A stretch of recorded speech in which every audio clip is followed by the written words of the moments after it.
அன்பு உள்ளங்கள் அனைவருக்கும் வணக்கம். எழுத்தாளர் பூரணி அவர்கள் எழுதிய 2 சிறுகதைகள்.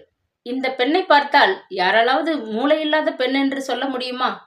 அதிலும் காலை ஒரு 9 மணிக்கு மேல் தெருக்களில் அலைய ஆரம்பிக்கும் போது பளிச்சென்று குளித்து சுத்தமான பாவாடை தாவணியோடு கண்ணுக்கு இதமாகத்தான் இருக்கிறது. தெரு தெருவாக சுற்ற ஆரம்பித்து விடுகிறாள். சில சமயம் ஏதாவது ஒரு வீட்டு திண்ணையில் உட்கார்ந்து கொண்டு மணிக்கணக்காக பாடிக்கொண்டே இருப்பாள். குரல் தேன்தான். சில சமயம் நடுத்தருவில் உட்கார்ந்து கொண்டு தெருமண்ணை எல்லாம் மடியில் போட்டுக் கொண்டிருப்பாள். குழிகள் பறித்து சிறு சிறு கற்களை பொறுக்கி பல்லாங்குழி ஆட கிளம்பி விடுவாள். எதிரே ஒரு பெண் அமர்ந்திருப்பது போலவும் அவள் தப்பாட்டம் ஆடுவது போலவும் பாவித்து ஏகமாக சண்டை போடுவாள். சில சமயம் அழுதல், சில சமயம் சிரித்தல், எங்கேயாவது திண்ணையில் படுத்து தூங்குதல் என்று பொழுது போகும். மாநிறம்தான் என்றாலும் நல்ல அழகான தோற்றம். வயது 18க்குள் தான் இருக்கும். நான் அவளை கூப்பிட்டு பேச்சு கொடுத்து பார்ப்பேன். நன்றாக தெளிவாக பேசுவாள். தனக்கு தாய், தந்தை, அண்ணன் எல்லோரும் இருப்பதாக சொல்லியிருந்தாள். பக்கத்து தெருவில் அவள் வீடு இருப்பதாகவும் சொன்னாள். நான் அவளை ஒரு நாள் கேட்டேன், ஏன் அம்மா நீ இவ்வளவு தெளிவாக பேசுகிறாயே, பிறகு ஏன் கிறுக்கு போல சுற்றி கொண்டிருக்கிறாய்? எனக்கு அப்படி சுற்றினால்தான் நிம்மதியாக இருக்கிறது. என்னால் வீட்டில் இருக்கவோ பள்ளிக்கூடம் போகவோ முடிவதில்லை. இது தெரிந்துதான் அப்பா அம்மா என்னை என் போக்கில் விட்டு விட்டார்கள். நான் குடியிருந்த வீட்டுக்கு எதிர்ப்புறத்தில் ஒரு கல்யாண மண்டபம் உண்டு. சிறிய மண்டபம். சாமானிய மனிதர்கள் அங்கு குறைந்த வாடகையில் கல்யாணம் போன்ற சுப காரியங்களை செய்து கொள்வார்கள்.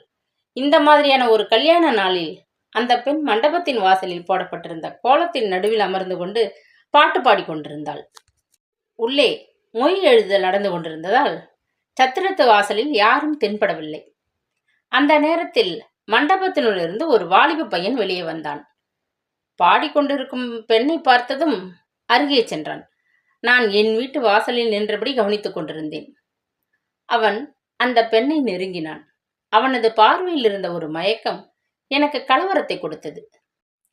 அந்த பெண் அவனை நிமிர்ந்து பார்த்தது. அவள் முகத்தில் ஒரு மகிழ்ச்சி. சட்டென தன் கையை பாவாடைக்குள் விட்டு எடுத்தது. அதன் கை நிறைய மூத்திரம் பையன் முகத்தில் வீசி அடித்தது. சிட்டாய் பறந்து ஓடி போய்விட்டது. அந்த பையன் அருவருப்போடு து து என்று துப்பியபடி மண்டபத்துக்குள் போய்விட்டான். நான் பிரமிப்பில் கல்லாய் சமைந்து நின்று விட்டேன். அதன் பிறகு அந்த பெண் இந்த திருப்பக்கமே வரவில்லை. அப்பெண் வருவது நின்ற பின் எனக்கு கொஞ்சம் மனதிற்கு கஷ்டமாகவே இருந்தது. ஏக்கமாக கூட இருந்தது. 2 மாதம் சென்றிருக்கும். ஒரு நாள் நான் காரணீஸ்வரர் கோயில் சென்று வரலாம் என்று எண்ணினேன். நான் அதிகமாக கோவில் குளம் என்று போக ஆசைப்பட மாட்டேன். கடவுளை என் மனதிலும் இஷ்ட தெய்வத்தின் படத்திலுமே வைத்து பக்தி செய்து கொள்வேன். அன்று கோவில் பிரகாரத்தை சுற்றும்போது யாரோ என் பெயரை சொல்லி கூப்பிடுவது கண்டு திரும்பி பார்த்தேன். என் இளவயது சிநேகிதி ஜானகி என்னை நோக்கி வந்து கொண்டிருந்தாள். மகிழ்ச்சியோடு அவளுடன் சேர்ந்து பிரகாரம் சுற்றலானேன். அவள் என்னிடம் 2 வார்த்தை சம்பிரதமாக பேசிவிட்டு வாய்க்குள் ஸ்தோத்திரங்களை சிரத்தையோடு முணுமுணுத்துக் கொண்டே வந்தாள். சுவாமி தரிசனம், கற்பூர ஆரத்தி எல்லாம் முடிந்த பிறகு கோவிலில் சற்று உட்கார்ந்து விட்டுத்தான் செல்ல வேண்டும் என்ற வழக்கத்தை அனுசரித்து பிரகாரத்தின் ஒரு பக்கம் அமர்ந்து கொண்டோம். முதலில் அவள் என்னை பற்றி விசாரித்தாள். நான் சுருக்கமாக சொல்லிவிட்டு, இப்பொழுது என் கடைசி மகனோடு வசிக்கிறேன். அவனுக்கு இன்னும் திருமணமாகவில்லை. என் கணவர் 2வது மகன் வீட்டில் இருந்து வருகிறார். அவர்கள் எல்லாம் நகரின் மற்றொரு பகுதியில் இருக்கிறார்கள் என்று சொன்னேன். ஜானகிதான் சென்னையிலேயே பல வருடங்களாக இருப்பதாகவும் தன் கணவரும் மகனும் சேர்ந்து ஏதோ தொழில் நடத்துவதாகவும் சொன்னாள். அந்த சமயத்தில் புத்தி சுவாதீனமற்ற அந்த பெண் எங்கிருந்தோ ஓடி வந்து, அம்மா பசிக்கிறது, ஏதாவது தின்ன கொடு என்று கேட்டாள். நான், இந்த பெண் உன்மகளா என்று கேட்டேன். ஆம், என் வயோதிக காலத்தில் அனுபவிக்க வேண்டிய விதியாக அமைந்து போனது என்றாள் விசனத்துடன். நான் வசிக்கும் தெருவுக்கு இந்த பெண் அடிக்கடி வந்து பார்த்திருக்கிறேன்.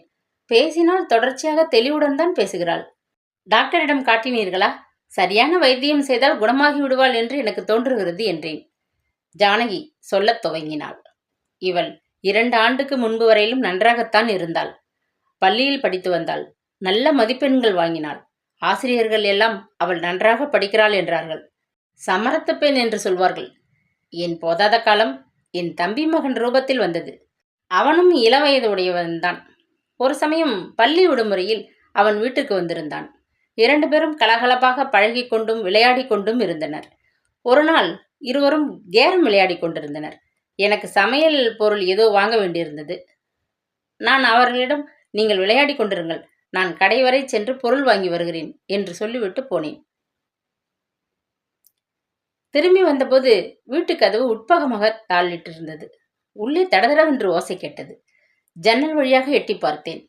அந்த பையன் அவளிடம் தப்பான நோக்கத்துடன் நெருங்கிக் கொண்டிருந்தான்.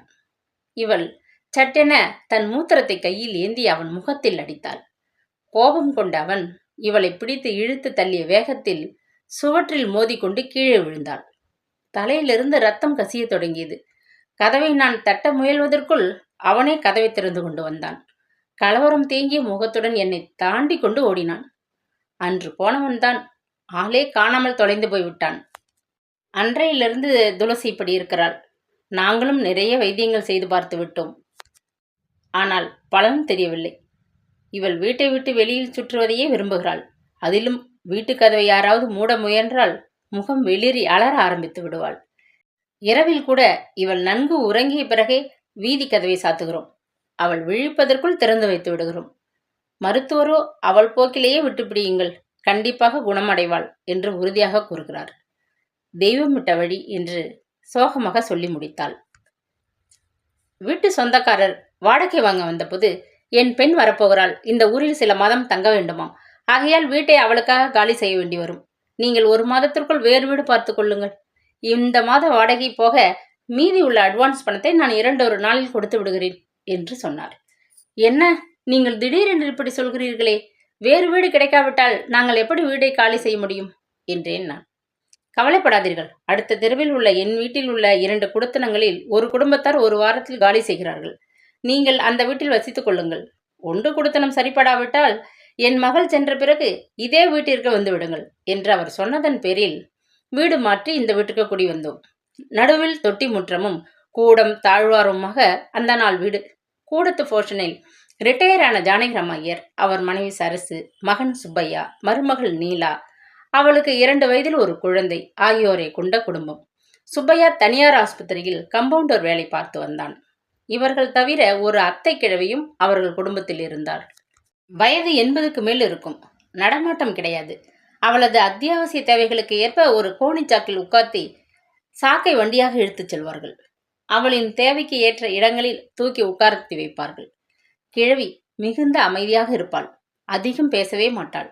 மற்றவர்களும் அவளிடம் பொறுமையாகத்தான் நடந்து கொள்வார்கள். சரசு அம்மாள் தன் நாத்தியான அந்த கிழவியின் வேலைகளை எல்லாம் சிறிதும் முகம் கோணாமல் தானே முன்னின்று பணிவிடை செய்யும் அழகே அழகு. அக்குடும்பத்தை பார்க்க மிகவும் நன்றாக இருந்தது. அனாவசிய வம்பு வார்த்தை, சண்டை, சலிப்பு எதுவும் இல்லாமல் பார்க்க திருப்தியாக இருந்தது. சுறுசுறுப்பும் அடக்கமும் அமைதியுமான சரசு அம்மாள் ஒரு நாள் நெஞ்சுவலி என்று சிறிது நேரமே துடித்து மரணமடைந்து விட்டாள். குடும்பமே சோகத்தில் ஆழ்ந்தது. அதிலும் அந்த வயோதிக மாது துடித்த துடிப்பு மிகவும் பரிதாபமாக இருந்தது. எல்லோரும் அந்த கிழவியை சமாதானம் செய்ய முயன்றனர். பார்க்க மிகவும் கஷ்டமாகத்தான் இருந்தது.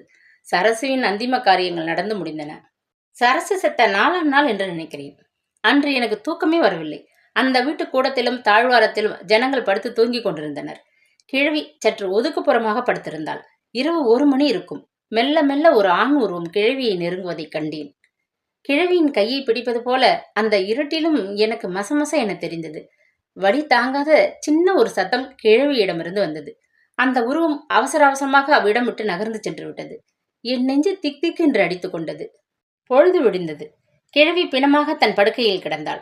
எல்லோரும் ஒப்புக்கு எழுதினர். சரசுவின் சாவால் கிழவி கதிகலங்கி போய்விட்டாள். சோகம் அவளை கொன்றுவிட்டது என்று எல்லோரும் சொல்லிக் கொண்டனர்.